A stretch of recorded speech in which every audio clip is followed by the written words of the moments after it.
Good evening and welcome to Nationwide Today. I'm Elizabeth Omori. We begin with the Federal Executive Council meeting. Minister of Aviation Hadi Sirika is not backing down on his efforts to bring in on board a new national carrier, despite the drawback caused by COVID-19 pandemic. The minister says finishing touches are being put in the process and that the nation will by 2022 hopefully welcome the new national carrier. And for other projects under his ministry, the FEC approved 201 million naira to prevent accidents and enhance investigation of accident cases for the aviation ministry. Similarly, the Ministry of Water Resources received a lifeline from the Federal Executive Council to carry out further action on 2 abandoned projects. Jide Onifade will bring us details of this report in a subsequent bulletin. Now, Nigerian friends have reaffirmed their resolve to collaborate more effectively towards fighting insecurity bedeviling the Lake Chad Basin area, an entire stretch of the Sahel region. The agreement was reached when the French leader, Emmanuel Macron, played host to President Muhammadu Buhari on the sidelines of the Africa Financial Summit in Paris. State House correspondent Adamu Sambo reports.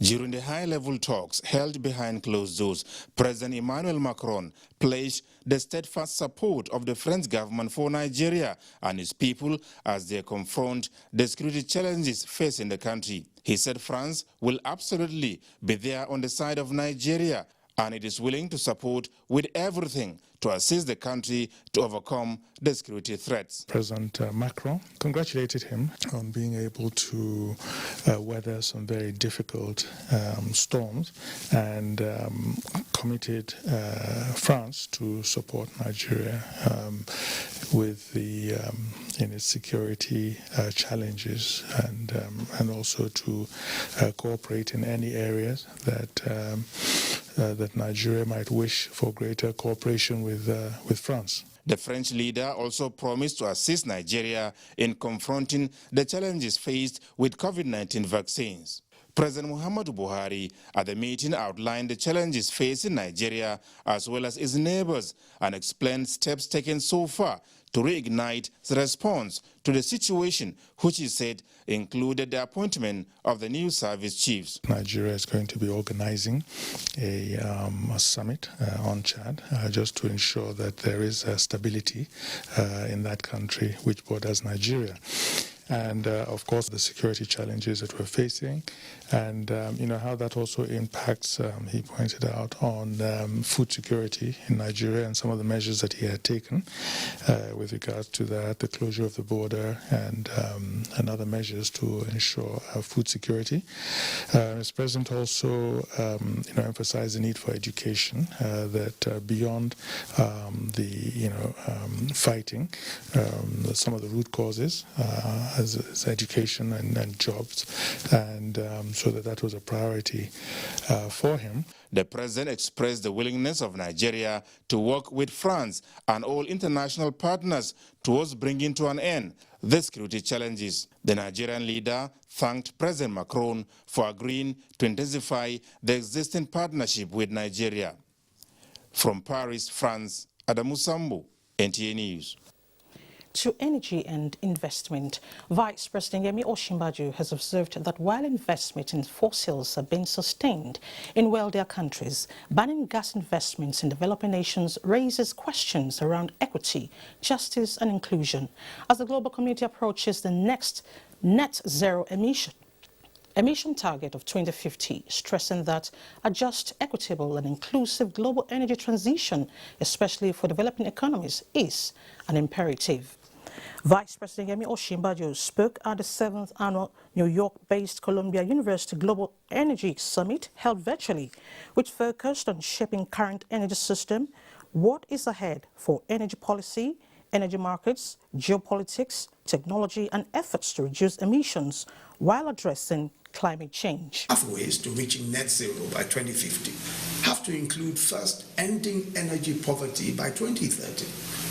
If energy access issues are left unaddressed, we'll continue to see growing energy demand being addressed with high polluting and deforesting fuels such as diesel, kerosene and firewood. And as a result, efforts aimed to advance climate goals must first and foremost create carbon space for growing economies that have historically made negligible contributions to global emissions and have an obligation to their people to provide access to energy for electricity, for cooking and productive uses. The Vice President said Nigeria and countries across Africa are committed to a net zero future, especially given the vulnerability to the adverse effects of climate change. We're all committed to the national development contributions under the Paris Agreement. Vice President Osinbajo says greater support in developing and implementing robust energy transition plans is needed, in further stating that a just energy transition for developing economies is central to the right to sustainable development and poverty eradication, as enshrined in relevant global treaties, including the Paris Agreement. Speaker House of Representatives Femi Gbajabiamila says setting up of an ad hoc committee investigating leased assets of government is aimed at ensuring that federal government policies on private-public partnerships remain effective. It stated this at the maiden hearing of the ad hoc committee. Dayo Ogunshola reports. The ad hoc committee was a product of resolution on the floor of the House on 21st of December, year 2020. With a mandate to conduct thorough investigation into the leases and concessions of assets belonging to federal government. Of this investigation is first to ascertain the status of these leases and concessions, and then to determine if the terms of these agreements make the best use of these assets to the benefit of the Nigerian people. We are worried that the lease and concession of federal government assets may be compromised where there is no proper oversight. We are therefore convinced that there is an urgent need to review all lease and concessions PPP contracts. The committee directed all other ministries and agencies of government, especially those with rentable assets, to appear before it. From the National Assembly, Dayo Ogunshola, NTA News. Meanwhile, the House of Representatives has passed for second reading a constitutional amendment bill that aims to fast-track dispensation of justice on criminal matters. The bill seeks to amend Section 6 of the Constitution by inserting two new subsections, 7 and 8, which will enable a High Court judge elevated to the Court of Appeal to return to a High Court and complete a matter the judge part heard. The bill, sponsored by Representative Onofiok Luke, seeks to address the present practice wherein an inconclusive criminal matter starts de novo when the sitting judge is elevated. The bill has been referred to the Constitutional Review Committee for further legislative action.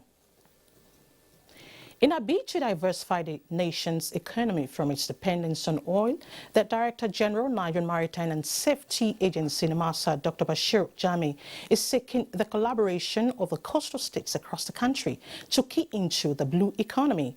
Ogedi Nwekere reports that issues on blue economy dominated discuss with Governor Wike during his visit to Government House, Port Harcourt. The world sourcing for alternative energy sources, many are concerned with the direction of the nation's dependence on oil, with more calls for other sources of revenue. The Nigerian Maritime Administration and Safety Agency is thinking towards this direction of diversifying the country's economy. The Director General of the agency, Bashir Jamo, wants all the littoral states in the country to key into what he calls the blue economy through proper harnessing of water and ocean resources for sustainable economic growth.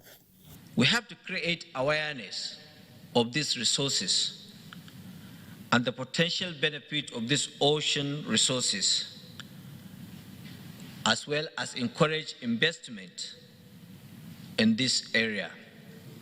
We would like the states within these neutral states to be part and parcel of drawing our own roadmap and policies that will allow us to harness these resources. Governor Wike says the state will key into the idea and condemned what he described as neglect of the state as the second largest maritime state in the country. We had a capital department here in Tombia Street. People moved it to Lagos. Why did they move the capital department that was here down to Lagos? He, however, said that the state will partner with the agency in the area of human capital development.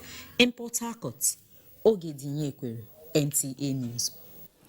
Let's now take you to Ebonyi State, where INEC offices in the north and east local government areas of the state have been burnt Tuesday night by unknown gunmen. Uchichuku Chiboeze Idam reports that though no life was lost, the facilities were completely razed down. The attack on INEC offices in the 3 local government areas of Ebonyi State, including Ebonyi, Ezanov and Izi, was allegedly launched at the same time by unknown gunmen. Confirming the incident to newsmen, the public relations officer of INEC Ebonyi State, Ali Cornelius, said that although no life was lost, the properties were completely burnt down. We went there and saw the effects. The commission is aware of the burning of 3 of the offices, completely razed down, destroying most of our electoral materials, which comprises generators, cubicles, and some polling ballot boxes. Mr. Ali, who said the ugly incident has been reported to the appropriate quarters, observed that it will affect the Commission's activities in those areas. As at the time of filing the report, the resident electoral commissioner, INEC Ebonyi State, Dr. Chukwemeka Joseph Chukwu, was said to be in Abuja. In Abakaliki, Uchechukwu Chibezidam, NTA News. And INEC Chairman Professor Mahmoud Yakubu has described the spate of attacks on INEC offices as a crisis that must be fought head-on. This was during a meeting with resident electoral commissioners in Abuja. Mia Ogidi reports. The 2023 general election must be different from all previous elections in terms of our preparations and readiness. Preparations battling to survive flames of fire. An office is gone. Since after the 2019 elections, flame after flame. About 24 fire incidents recorded in INEC offices across the country, from Ondo to Kano, Imo, Enugu, Abia, Akwa Ibom, Plateau, and the Federal Capital Territory, Abuja.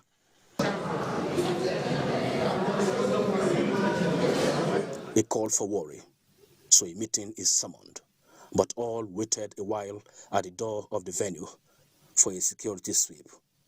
No time to take chances, even at the headquarters. Security checked, time for meeting, but another bad news from Ebonyi State. Just last night, Tuesday, 18th May 2021, 2 more offices in Ebonyi and Eza North local government areas of Ebonyi State were burnt down. There is more to the fire, the INEC chair suspects. These attacks are no longer freak events, but appear to be quite orchestrated and targeted at INEC. Clearly, these are acts of unjustifiable aggression which may undermine the Commission's capacity to organize elections and dent the nation's electoral process. The Commission will certainly work with the security agencies to deal with the perpetrators of these heinous crimes according to the law. Doors closed, meeting over. The intelligence gathered from the resident electoral commissioners across the country will be presented in an Interagency Security Council meeting on Monday, 24th of May, 2021, to see how the rising tide on the attack of INEC facilities can be stemmed in the country. Mia Ogidi, NTA News. Undue delay in criminal justice administration and the conspiracy of security agents with vandals are responsible for the incessant vandalism of rail tracks in Nigeria. Thomas Ogbete reports that this was the position of guest on NTA's Current Affairs program, Good Morning Nigeria, today. The resuscitation of the rail system in Nigeria is supposed to be a welcome development to all Nigerians, as this has brought a safer, faster and better transportation system to commuters. But the rate at which rail tracks are being vandalized in different parts of the country is becoming worrisome. Hence, guests on the program who could not hide their displeasure on this development unanimously agreed that the over 200 people currently in custody of the Nigerian police and Nigerian Security and Civil Defense Corps must be dealt with in accordance with the provisions of the law to serve as a deterrent to others. A team of Chinese were arrested after having vandalized, removed parts of the rail track, but they were only fined 200,000. Whereas Abbas told us, and the whole world heard him, that removing, vandalizing, or destroying carries each of these offenses carries a sentence of 21 years. Why is that not meted to the Chinese? The guest also added that there is the need for Nigerians to take it as a duty to individually and collectively protect public infrastructure and other national assets. In the course of our investigations and our study of the problem, we've come to understand that this has a correlation with the sudden springing up of recycling plants. In Makurdi, there was a story. Civil defense arrested, police is part, and eventually soldier arrested both civil defense, this vandalizer, and police. By the time I was following up with the brigadier, I said, my brother, even the soldier who said they arrested them are also involved. While lamenting the involvement of some railway workers in rail vandalization, they called on Nigerian Railway Corporation, the Nigerian Security and Civil Defense Corps, and other security agencies to always provide the much-needed manpower to secure the rail tracks. In Abuja, Thomas Ogbete, NTA News. You're watching Nationwide on NTA. Time now to go to Lagos, where Michael is standing by with some reports for us. Hello, Michael. Hello, Elizabeth. Vaccines have been discovered and developed to help fight fatality from the COVID-19 infection. Despite this, however, new strains are breaking out and a third wave is hitting nations hard. Can Nigeria handle a third wave, especially with the nonchalance of citizens towards safety? What is in place to mitigate a third wave, if need be? Joy Ken Abapoya will tell us. After more than 1 year of relentless strategies, synergies, restrictions, and positive results, Nigerians have adapted to life in a pandemic world. With growing coverage of COVID-19 vaccine across the country, business and religious activities as well as learning kicked off, but with strict measures to prevent further spread of the virus. However, in the last few weeks, mostly due to laxity, fueled by a false sense of security against getting infected, majority of Nigerians have thrown caution to the wind. Not that I don't usually have a face mask, but the thing is, because of the sensitization has reduced, so I just don't wear it. I feel like everything is fine.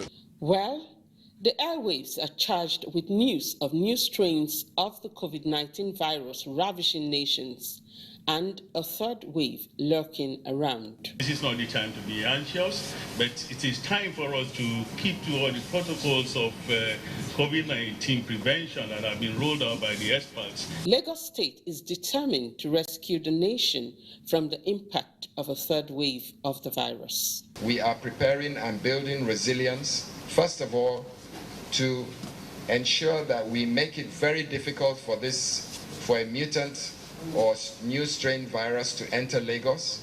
Apart from the countries placed on the red list by the Presidential Steering Committee, Lagos is also closely monitoring developments and travelers from several other countries. Until you eliminate the concept of vulnerability and the chain of transmission of disease, the next wave is always looking around the corner. Positive response to vaccination in Lagos has led to the successful completion of the first phase of inoculation, with more than 259,000 people getting the first jab.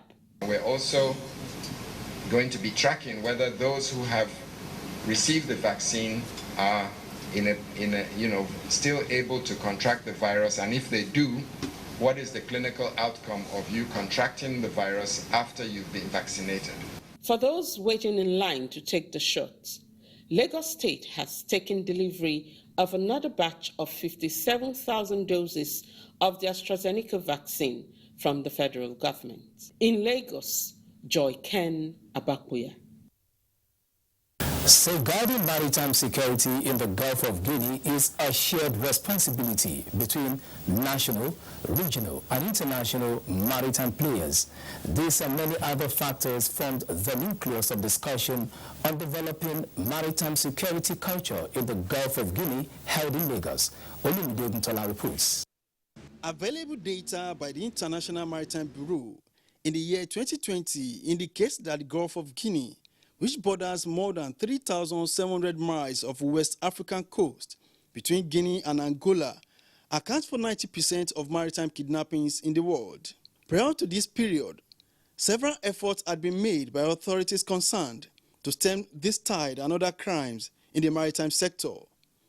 One of such is this capacity building course organized by the Kofi Annan International Peacekeeping Training Center in collaboration with the Nigerian Navy and Denmark government. Representative of the Flag Officer Commanding Western Naval Command, Rear Admiral Monde Unuere, laid emphasis on the impact of culture in formulating maritime security policy. One could state that failure to give attention to the impact of culture in any maritime security policy or strategy could jeopardize the effectiveness of that strategy. Facilitators of the course solicited for enhanced maritime security in the Gulf of Guinea in order to ensure economic growth in the region. The first point is for us to be able to sensitize the main actors in the maritime security domain, and that's essentially what we are doing. Ensuring enhanced maritime security in the Gulf of Guinea is therefore key to enhancing economic growth for the region. With this course, participants say they are better prepared for the challenges ahead. There's really need for synergy amongst all the stakeholders. We have learned so much that we know who to contact in aspect of sea armed robbery. With the knowledge of maritime security, we know how to apprehend the traffickers on the high seas. This is the fourth training in its series. In Lagos, Olumide Oguntola, NTA News. We'll take a break now, and when we return, the news will continue in Sokoto, where Asimao is waiting.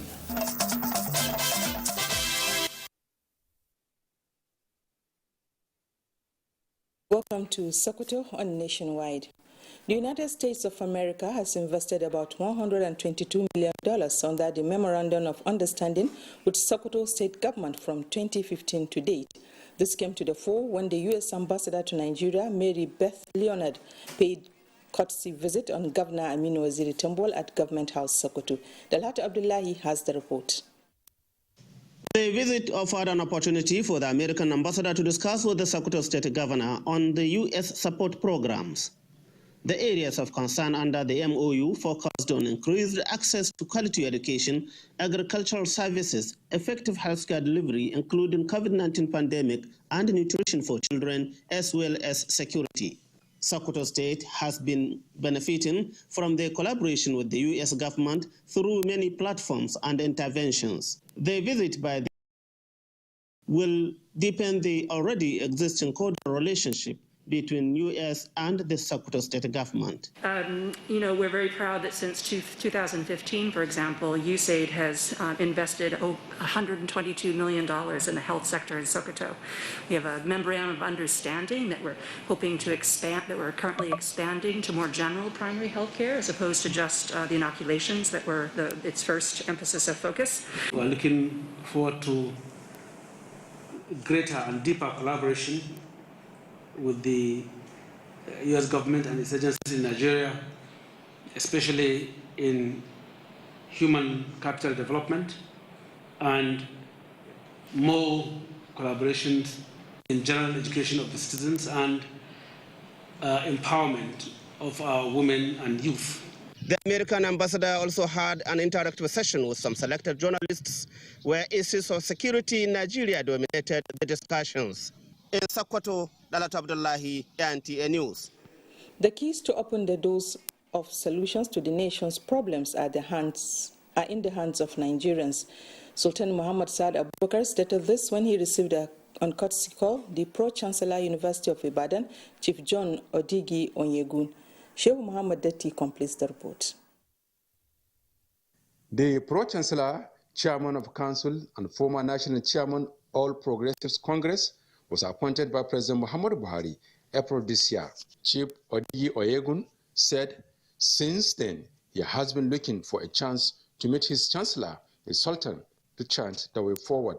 The Pro-Chancellor was at the palace to formally introduce himself to his Chancellor, the Sultan of Sokoto. Chief Odigi appealed to the Sultan to work with the management to renew the infrastructure of the university. He frowned at the current state of the nation, calling on the Sultan to voice his words of wisdom to address the bedeviling challenges. While acknowledging the issue of the current state of the nation and the university, the Sultan called for prayers as a lasting solution, pledging support to the management of the University of Ibadan. He had thanked the president for appointing Chief John Odigi Onyegun as the Pro-Chancellor of the University of Ibadan, describing the visit as important and timely. EY, since I became Chancellor, try to make sure that things go right. And wherever our presence was needed, we're there and we spoke. The Pro-Chancellor was in company of the Acting Vice-Chancellor of the University and other top management staff. In Sokoto, Sheikh Muhammad Detti, NTA News. And that's it from Sokoto. The news will continue with Elizabeth in Abuja. Thank you, Asmao. The Minister of Labour and Employment, Senator Chris Ngige, has waded into the ongoing strike by the Nigerian Labour Congress in Kaduna State. He has therefore invited the two parties to the trade dispute. The Governor of Kaduna State, Malam Nasir El-Rufai, and top officials of the state, as well as the President of the Nigerian Labour Congress, Comrade Ayuba Waba, and top NLC leaders to an emergency conciliation meeting by 11 a.m. tomorrow, Thursday, May 20, 2020, at the office of the Minister of Labour and Employment, Federal Secretariat, Abuja. The Minister further directed the two parties to maintain the status quo ante bellum pending the resolution of the issues in contention. As NLC strike over the sack of workers in Kaduna State enters its third day, more leaders have joined in the call for amicable resolution of the dispute. Sulaiman Abdullahi Rigachukun reports. Members of the organized labor converged on the Kaduna NLC Secretariat in continuation of the strike. You know that we don't deploy workers' power unnecessarily. We only deploy workers' power when it becomes necessary and obvious. A few meters away from the Secretariat, a group of women and youth staged a rally in support of the state government, citing developmental strides as reasons. Security operatives were on ground to maintain law and order. My own is to ensure that there is adequate security. My own is to ensure that there is no breakdown of law and order. And this is what I'm doing. Based on the prevailing circumstances in Kaduna State, stakeholders, including opinion leaders, have continued to call on Kaduna State government and the Nigerian Labour Congress to return to the negotiating table with a view to having amicable resolution to the disagreement between them. Now that you have what we may call almost a near standstill situation, and each party is not willing to blink or to back down, it is very, very important that we appeal, to both sides to please sheath their sword and allow voices of reason to prevail. I believe they have a focus, they have some intellectuals around them. they should be, advised to come to the negotiating table with the NLC. NLC too is a team of intellectuals. They know what they are doing, they know they are right, they know what they are supposed to do, they know what they are not supposed to be doing. The one strike is expected to end on Friday. Suleiman Abdullahi Rigachkun, NTA News. On the NLC strike, Kaduna State Governor Nasru Ahmed El-Rufai says government is not against the rights of workers to embark on an industrial action, but would not tolerate any act of sabotage. He says government is fully committed to serving the people and will prosecute anyone or group who violates the laws of the land.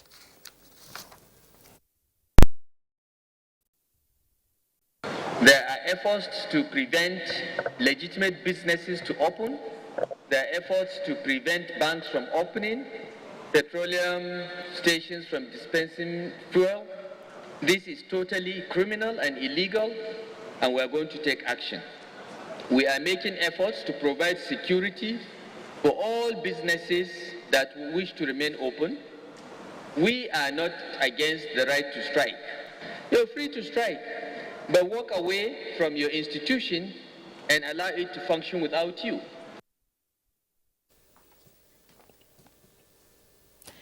The Minister of Women Affairs, Pauline Talin, has appealed to workers in Kaduna State, especially essential workers, to consider the plight of women and children who are sick. This was as she condemned in strong terms the actions of nurses in Barau Diko Hospital in Kaduna, where it was alleged that a two-day-old baby was removed from life support, noting that the nursing profession is a vocation where the players should feel empathy for the patients and not the other way around.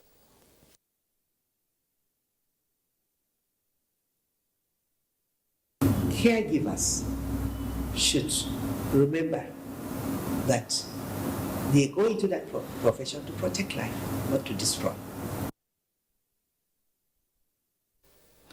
In view of the impacts of the one-month strike by judicial workers on justice delivery in the country, legal practitioners are calling on the union to find a melting point with government to resolve the impasse.